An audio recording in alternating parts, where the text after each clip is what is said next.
Hey everybody, Who's Your Jedi here with another review for you. This time I'm talking episode 4 of season 4 of The Legend of Korra called The Calling.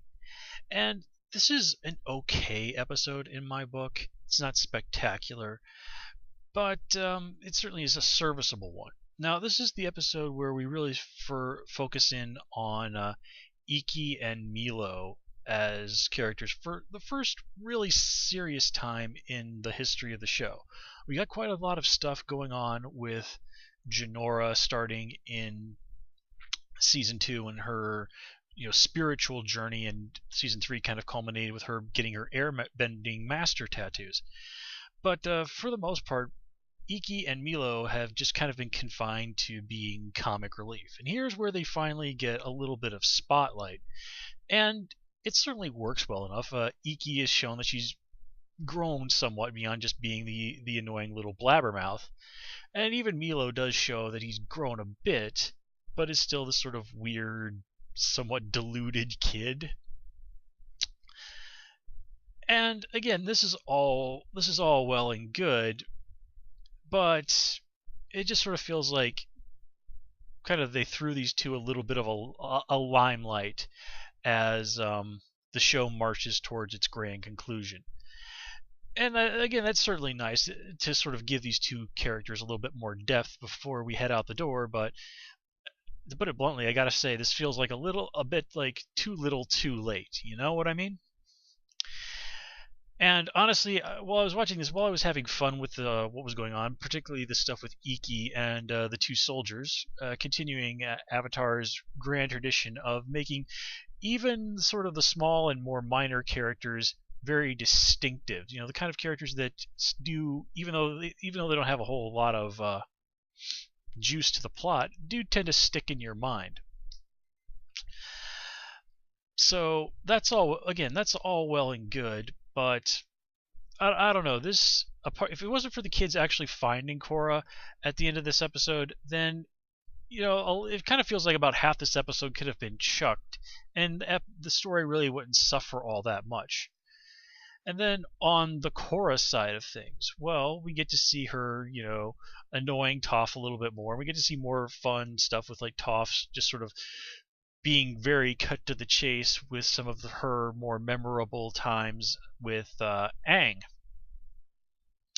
And again, we see more of Toph, just sort of doing the Yoda thing and sending off Korra off into the swamps where she knows she's going to have that spiritual experience.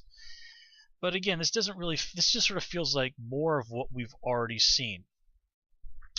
It's really only after Korra kind of makes that connection with the banyan tree and that the Airbender kid shows up that we really feel like we get anything that's of real substance.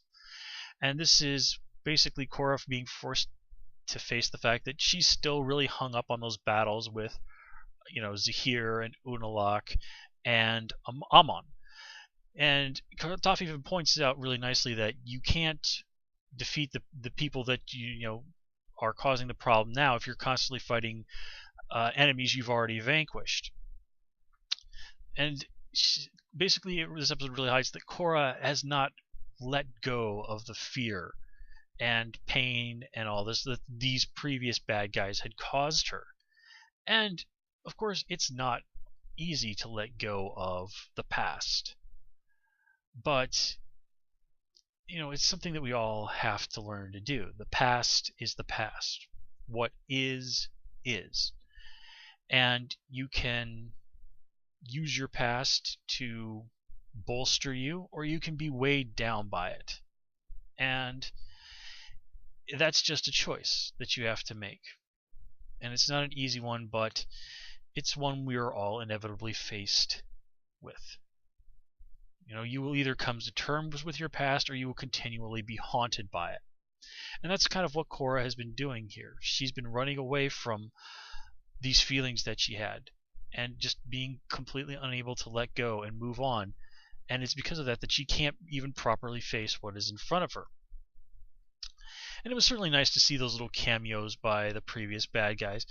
And while I thought Korra conquering her fears felt like it happened just a little too easy. I mean, it's just kind of of a quick vision, and then a few little words from Toph, and then what looked a little bit like some water bending moves, and the metal is expelled from Korra's system, and she's back, able to channel the Avatar state. So true, it does sort of feel like that was a little, but spiritual, and I don't know if exactly enlightenment is the term I'm looking for. They have been known to be sudden things at times. I guess it's a good way to think of it is simply that your spiritual progress in life will happen when you're ready for it to happen and not a moment before. And when you are ready for that moment to happen, and of course that's something that's been stated in many philosophies and religions across time. So again, while I do think it does make for a bit of weak storytelling in this episode, it's not something that I can really condemn as being unrealistic. I mean, how exactly do you call a person's individual spiritual journey or coming to terms with something unrealistic? I mean, I guess if it's something that literally takes 5 minutes or whatever, then yes. But again, this is something that Korra has been struggling with for a long time, and she's had visions and all this other stuff. She's been receiving guidance from Toph, so that does make this the pill go down a little bit easier, even if I don't totally swallow it, if you take my meaning. But anyway, this episode is basically just kind of meant to get Korra properly and well back in the saddle and get her in a situation where she can go back to Republic City and start dealing with the Bane situation head on. And it does that well, but as I said, it does feel like they kind of rush through things a little bit, but still, so not a bad episode, but very much a B episode, I guess is a good way to put it. And with that said, folks, I think I have said everything that I feel the need to say about this episode. So, as always, please comment, rate, and subscribe. And of course, you can follow me on Twitter at Who's Your Jedi. Until next time, take care and have a good one.